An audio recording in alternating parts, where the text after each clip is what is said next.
अब नारद जी ने क्या कहते हैं माता पार्वती से कि अगर ऐसी बात होती तो भगवान शंकर जी आपसे सब वार्ता करते।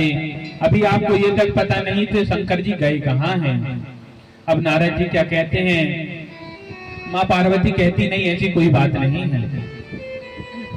माँ पार्वती कहती हैं, नारद जी कहते हैं अगर ऐसी कोई बात नहीं है तो क्या आपको पता है जो भगवान शंकर जी नरमुंडों की माला धारण करते हैं वे किसके मुंड हैं। अब माँ पार्वती चुपचाप रह गई कि ये तो बड़ी आज तक मुझे प्रभु ने मेरे भोले भंडारी ने नहीं बताया। अब माँ पार्वती अब इतना कहकर नारद जी वहां से चले जाते हैं। पार्वती के मन पर संशय डाल दिया, शंका उत्पन्न कर दी और वे चले गए। अब जब शंकर भगवान वापस आए तो उन्होंने पार्वती से बोला तो पार्वती जी नहीं बोली। उनसे जैसे शंकर जी ने कहा वे दूसरी तरफ मुख कर बैठ गई। अब जब शंकर जी को पता चला कि कोई ना कोई बात है, अगर आपकी पत्नी आपसे रूठ जाए तो समझ जाइएगा उसको कोई बात सता रही है, उसके मन में कोई ना कोई साड़ी पसंद आ गई है तो वह इस कारण आपसे बात नहीं कर रही है। समझ लो आपकी जेब कटने वाली है, इसलिए आपकी पत्नी आपसे रूठी हुई है।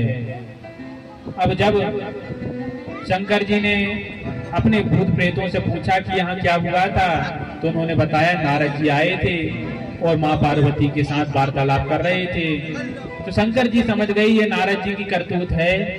माँ पार्वती के मन में उन्होंने संशय डाल दिया है। तो माँ पार्वती से शंकर जी कहते हैं पार्वती हे उमा कहो क्या बात है। तो पार्वती जी कहती हैं जाओ भोले बाबा मैं आपसे बात नहीं करती, आप मुझसे हर बात छिपाते हैं।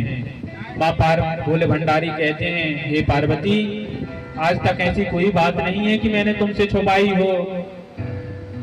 माँ पार्वती कहती हैं तो अच्छा आज तक मुझे आपने ये नहीं बताया कि आप जो नरमुंडों की माला धारण करते हैं या किसके मुंड हैं। भगवान शंकर कहते हैं बस इतनी सी बात। भगवान शंकर कहते हैं पार्वती ये तुम्हारे ही मुंड हैं। जब यह प्रलय काल आता है, जब सब प्रलय आता है, जब सब नष्ट हो जाते हैं, जब तुम्हारा देह छूट जाता है, ये तुम्हारे देह के अनेक अनेक रूप के मुंड हैं। जैसे सती का मुंड है और आदि कई जो जितने भी तुमने अवतार ली हो ये उसी के मुंड हैं। अच्छा जब माता पार्वती को संतोषी हुई, अब माँ पार्वती और कहती है भूत भावन महादेव क्या अभी भी आपने मुझसे कोई बात छुपाई रखी है। भगवान माँ पार्वती कहती है बोले बाबा जब प्रलय काल आता है तो हम सब तो इस धराधाम को छोड़कर चले जाते हैं, लेकिन आप नहीं जाते। आपने ऐसी कौन सी अमर बूटी खा ली है। भगवान शंकर कहते हैं मैंने अमर कथा का श्रवण पान किया है। माँ पार्वती कहती हैं हे भोले बाबा अगर आप मुझसे स्नेह करते हैं, आप मुझे पत्नी रूप पर मानते हैं, यह कथा मुझे भी श्रवण कराइए। अब माँ पार्वती के हट के आगे भगवान शंकर कहते हैं ठीक है पार्वती, लेकिन तुम जो कथा सुनोगी उसे एक चित होकर सुनना, तुम सोना नहीं तो आपकी आदत है कथा चलते चलते तुम सो जाती हो। माँ पार्वती कहती है नहीं मैं नहीं सोऊंगी।